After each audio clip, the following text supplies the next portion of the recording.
Gente, entrou outra notícia importantíssima, uma decisão que o Supremo acaba de tomar, que também vai dar o que falar no mundo da política e é polêmica.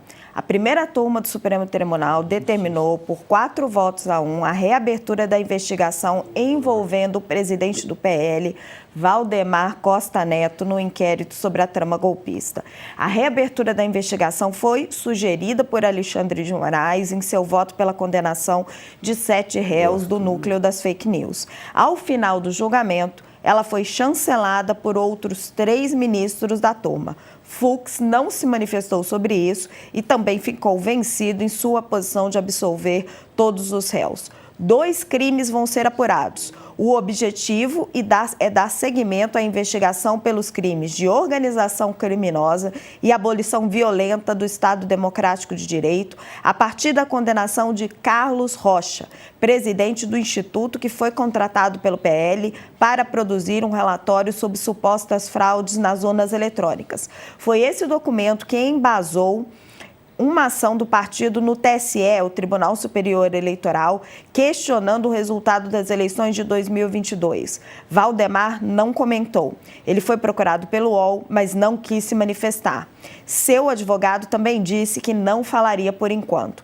O pedido de reabertura será enviado à PGR, Procuradoria-Geral da República. A possibilidade de reabertura de inquéritos está prevista no Código Penal, caso surjam novos elementos. Como não houve a condenação, o tribunal entendeu haver novos elementos para retomar as investigações. A PGR vai analisar se essas novas provas são suficientes para reabrir diretamente o caso ou se pede alguma diligência extra para a PF. Também pode avaliar que não tem nada relevante relacionado a ele e mantê-la fora da denúncia. Moraes só viu provas em 2 crimes. Ele votou pela condenação de Carlos Rocha por organização criminosa e tentativa de abolição do Estado de Direito. A pena de Carlos Rocha foi de 7 anos. Doutora Luísa, a questão que se coloca aqui é a seguinte: o que o Moraes argumentou durante essa fala, quando ele sugeriu reabrir, foi o seguinte: não faz sentido a gente condenar o Carlos Rocha, que era o presidente do Instituto, a esses crimes e não abrir o caso contra Valdemar da Costa Neto, que era o presidente do PL. Esse é o argumento do ministro Alexandre de Moraes. Por outro lado, o detentor da ação penal é a Procuradoria-Geral da República. E a Procuradoria-Geral da República havia entendido que não teria elementos para seguir com o caso em relação a Valdemar da Costa Neto. Pode o juiz, no meio do jogo, levantar a mão e dizer não, mudei de ideia? Acho que isso vai de novo para um pouco que a gente estava falando antes, que é desse ativismo judicial que a gente tem visto cada vez mais. E eu vejo com muitíssima preocupação isso, Raquel. E aqui, independentemente do mérito, né, se existem elementos ou não para justificar a existência de um inquérito, ou se existiam ou não elementos para justificar à época o arquivamento com relação ao Valdemar, o fato é que a gente tem no Brasil um desenho da ação penal, enfim, da divisão de poderes ali, vamos dizer assim, em que o judiciário ele não tem essa conduta ativa, né, o que a gente chama de sistema acusatório. Né? Então, como você disse, a quem cabe definir se é caso de oferecimento de denúncia, se existem elementos suficientes, seja para seguir uma investigação, seja para formular uma acusação contra alguém, é o Ministério Público. E aqui houve uma manifestação expressa da Procuradoria-Geral da República, no sentido de que, com relação ao Valdemar, não sei se é certo ou errado, né, acho que não tem os elementos suficientes para mim para palpitar sobre isso, mas o fato é que houve uma manifestação de quem detém esse poder pelo arquivamento. E é um pouco extravagante partir do judiciário, que não deveria ter essa conduta ativa, essa determinação, recomendação, precisa ver exatamente que termos que foi, para que essa investigação seja reaberta. Acho que talvez tenha aqui um pouquinho de uma confusão de qual é o papel do judiciário, qual é o papel de um juiz que tem que ser imparcial, que não tem que vestir a roupa do acusador, e qual é o papel do Ministério Público. Né? Se eventualmente, talvez fosse mais adequado, e eu não sei exatamente que termos que veio isso do ministro Alexandre, acompanhado pelos demais, que a PGR se manifestasse sobre o resultado, se haveria alguma interferência. Agora, a determinação de reabertura do inquérito por parte do judiciário, vejo também de novo com olhos bastante cautelosos, porque me preocupa sempre o efeito cascata que isso vai ter de um ativismo judicial em que enfim, o juiz, o judiciário, extrapola muito as próprias funções e termina deturpando a própria lógica, né, que é a função de acusar e a função de imparcialidade de quem vai julgar. A partir do momento em que você toma a ativa, que você se coloca à frente e fala tem que investigar, está errada a decisão de arquivamento, você rompe um pouco com esse papel de imparcialidade que o juiz deve ter, que é pressuposto do exercício da função do magistrado. Carla, mas vamos olhar o outro lado, vamos olhar a lógica. Não faz lógica o que o ministro Alexandre está colocando? Em termos de lógica... Se você condena o Carlos Rocha, sim, por que você não investiga o Valdemar? É que a minha dúvida entrou agora, eu ia até checar, se não me falha a memória, a PGR tinha apresentado o nome de Valdemar também. Não, a PGR pediu para arquivar o Valdemar. Já havia pedido para arquivar, então? Sim, ela pediu para arquivar. Então, realmente, eu concordo integralmente com a doutora Luísa nesse sentido, porque não me lembrava, me falhou a memória em relação a isso, porque efetivamente, sim, faz sentido. Porém, se a PGR já arquivou... Ela teve a oportunidade de pesar essa questão. Exato, exato. Então, efetivamente...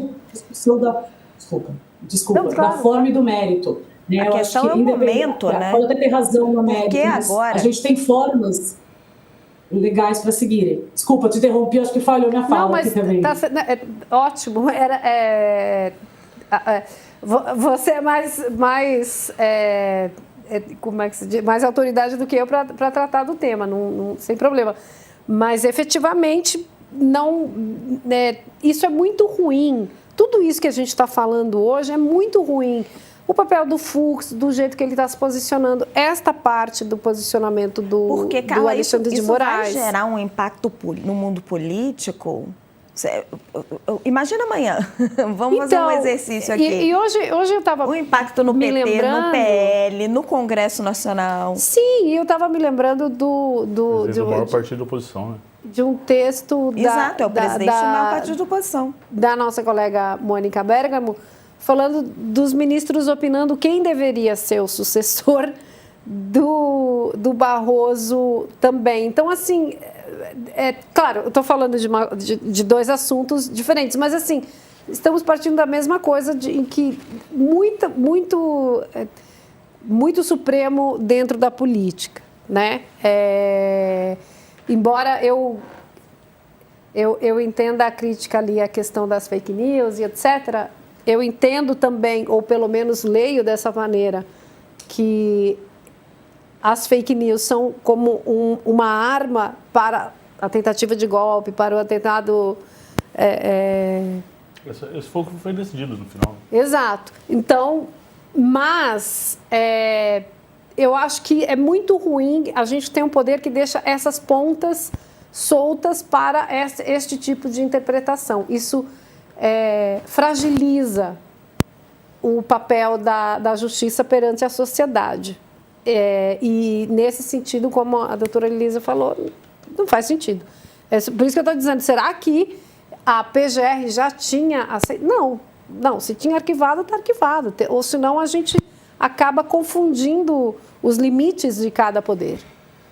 Nossa, pega esse gancho, Graça, da confusão dos limites de cada poder e faz essa amarração com qual você imagina que vai ser o impacto político amanhã? Não vou fazer isso não. Eu prefiro perguntar para Luísa. Tá bom. Eu prefiro perguntar para a Luísa uma coisa, porque a gente já está falando desse negócio.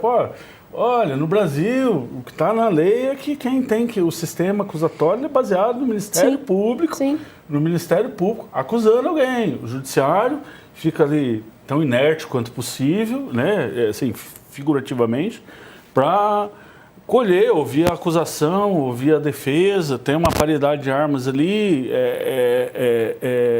e no final, aquelas provas elas vão fazer parte do livre convencimento do juiz. Isso aí é a teoria.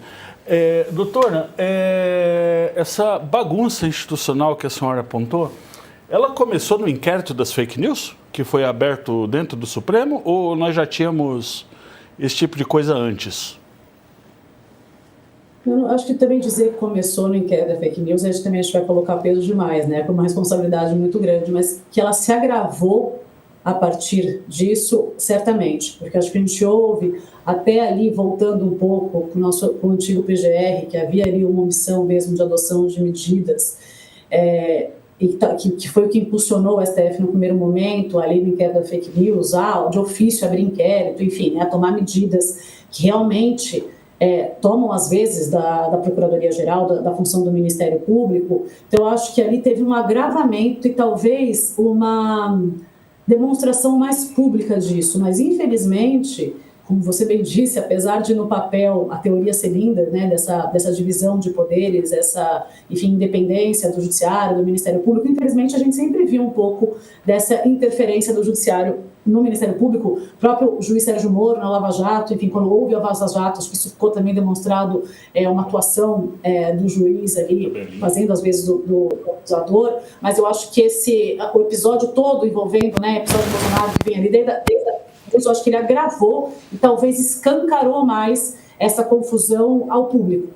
Então, eu vejo um pouco assim. Então, acho que não dá para responsabilizar integralmente, mas certamente eu acho que foi um catalisador disso. Eu quero agradecer muito a doutora Luísa por mais essa brilhante participação em Poder e Mercado. Doutora Luísa, muito obrigada mesmo por esclarecer aqui todas as nossas dúvidas, tantos temas tão polêmicos. Muito obrigada e uma boa noite. Eu, Graça e Carla agradecemos muito. Obrigada a vocês pelo convite, eu estou sempre à disposição. Boa noite e bom final de programa para vocês. Muito obrigada.